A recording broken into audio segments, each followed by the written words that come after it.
So we're just back at these two crossings. How a normal person would go through. Just going backwards and forwards a couple of times to get a little bit of footage with the FPV, and I mean, you've really got to note how much better Neil's flying is with this than when he began in the Flinders trip. So there he is on the left there, just going back and forth between crossings 9 and 10. They were the two that were sort of closest to each other that we remembered.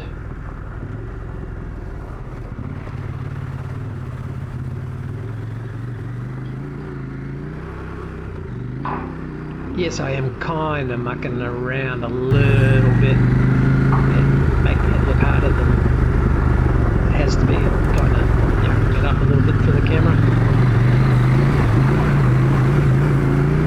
Different speeds, etc. But to be fair, I'm not very good on creek crossings, being short. Thoughts? Oh man, that was pretty good. Because I came right beside it. Oh man, I almost fucking hit you on several occasions. That's pretty good, man. Let's just do that, and maybe there's still like 62%. So, and then maybe do one more, and then maybe I'll when you go turn around, I'll come back up the creek a little bit, and then I'll come and join you and follow you back. Okay, so I'll wait a little bit longer before I come back. Okay, and then I'll do the same at that end. Yeah, I'll go down. I'll see if I can go down that creek. Yeah. Lose a bit of contact though. So. Oh, okay. Yep.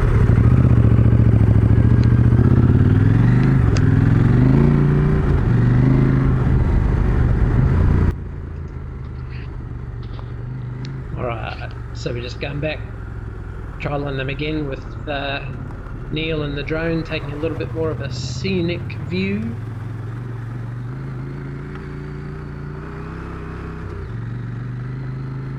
So yeah, the drone's just showing you a little bit more of the creek that we're crossing 14 or 15 times on this kind of iconic ride. I mean, most adventure riders know this. A lot of the time you get to the head and the road is closed, so you can't actually go through. But yeah, when you're heading to Killarney, you either do this route or you go around by Queen Mary Falls and go through that way. So yeah, these two are just a good distance. There's Neil flying it on the side there.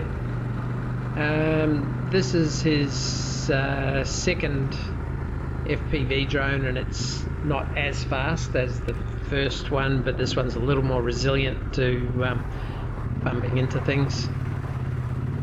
Much the same as me.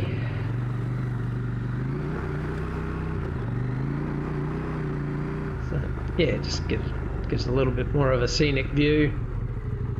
It's a little bit hard to coordinate the riding with the drone work.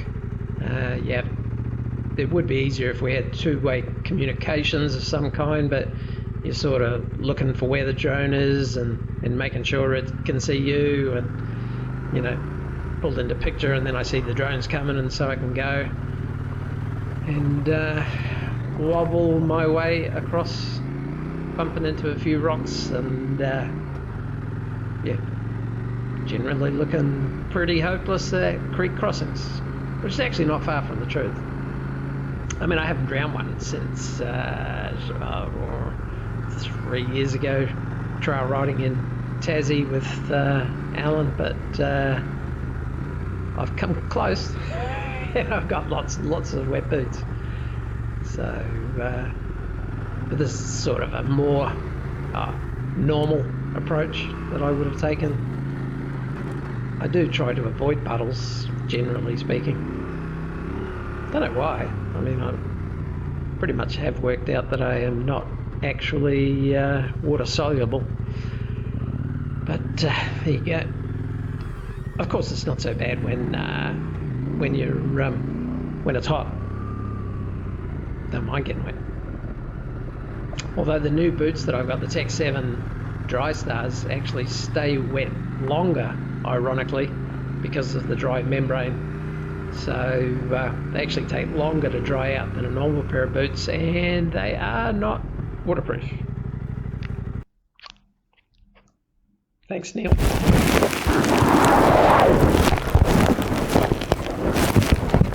Do you want to stop at Boona and get some gas and then maybe just get an ice cream or something? Yep, sounds good. Stop at that BP. Yeah, so from here we're just packing up and heading out towards the head, and I'll count up the rest of the crossings as we go and show you them all. But yeah, 2 of them have been turned into low crossing, you know, concreted in weir style crossings, which over time just get more and more mossy, more and more slippery, and more perilous. So yeah, it's a bit of a catch-22, but yeah, coming from the Brisbane end, not the Killarney end, the first crossing that you came to was always the one that you looked at and kind of tried to decide whether you were going to get through the rest. So going this direction, they get a little bit shallower as they go on. But it totally depends how much water's been down, how many four-wheel drives have been through, how many four-wheel drive groups have come through and tried to get stuck in two-wheel drive and then winch themselves out and all the other kinds of things. So yeah, this is crossing 10. I had to go back and look at the old video to make sure I had the numbers right. Yeah, so the bottom can change quite a lot. A little bit like Louisa Vale Road, sometimes there's... Oh, that's still recording. Although, damn it. Sometimes it's muddy, sometimes it's rutted out, sometimes it's deep, sometimes it's shallow. You know, I mean, some of these just breeze across.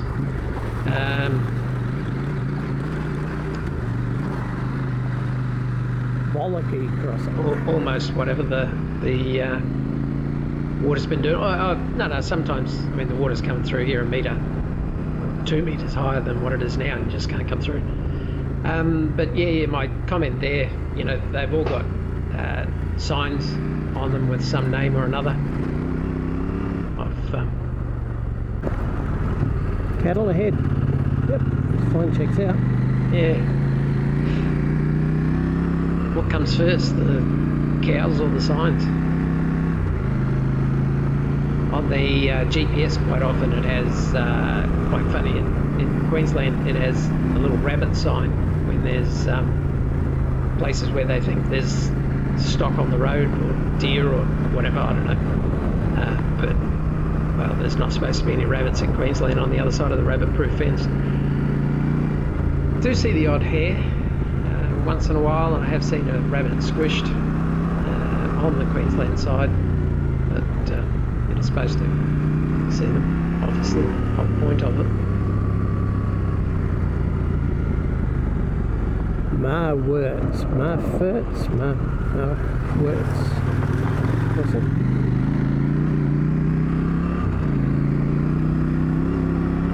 Yeah, it was just a nice way to link up the way back in a different way. You know, to do the same things over and over again. Sometimes these crossings are quite long and quite full. It's just drive a road car through them at the moment. And I have seen road cars amazingly far in these roads on occasion. And road bikes.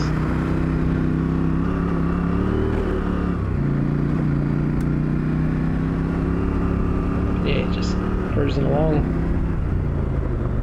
Let the other four-wheel drive know how many other bikes are coming.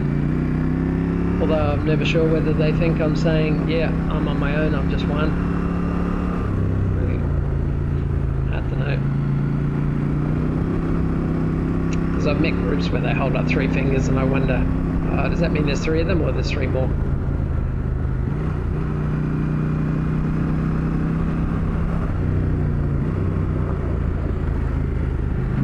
I think this was one of the last rides where my old jacket held together. The zipper eventually went puckaroo on it, and so now I've got the new Icon mesh jacket, which is also lighter in colour.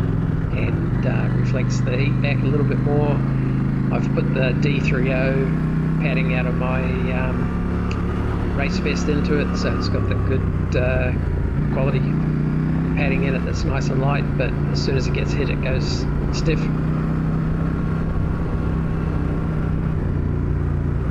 Yeah, they've obviously done some work on this road. These crossings don't even have anything in them. It gets washed out, and they get a lot of water through here when they get a big rain up in the head. Well, it's in the middle of a pretty big valley, so it makes sense. And from here, you know, we'll head into Boona, get a snack, and then from there we only ride another 15 or 20 minutes, and then we split off, and Neil's home 20 minutes after that, and I'm home an hour and a half after that. It takes me about an hour 45 from where we split. So these crossings can get slippery. You want to aim for the wheel tracks, not decelerate or accelerate, and just keep her upright. They do not take long to get a good coating of moss on them.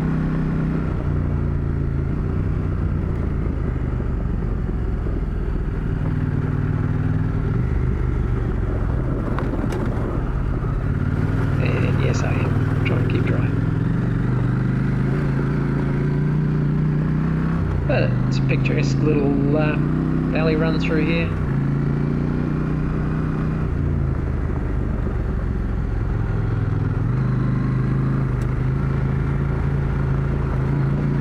Condamine Gorge, well known. And depending where you're coming from, lots of good ways to get to it. Specifically when you know, there's an option of going by the dirt road up the top via the cafe up there, or going this way. At the moment this is open, we're all going this way, eh? Yeah, for the adventure. So, we might squeeze out one more day ride out of the rear tyre. It's starting to get to the nearly disposable part, and then on the day that I decide it's the last ride, then I actually give the bike its head, let it do what it wants to do, and chew up that tyre. That's pretty much it. Then I put a angle grinder through the metal parts and cut it, shove it in the bin, and get rid of it. But I do like the balance, the good balance between the Rail Z that I run on the back. So I was in the mid-20s on the pressures, so 24, 25 psi for this kind of thing, where you've got a little bit of tar seal at either end, gravel. You want a bit of traction. You don't want to be just sitting there hard, you know, pumped up too hard, spinning your wheels. So yeah, that's pretty much the end of it. It's just the entry road here. So yeah, thanks for watching, and again a special thanks to Neil for bringing along and expertly piloting the FPV. Thanks everyone. Cheers.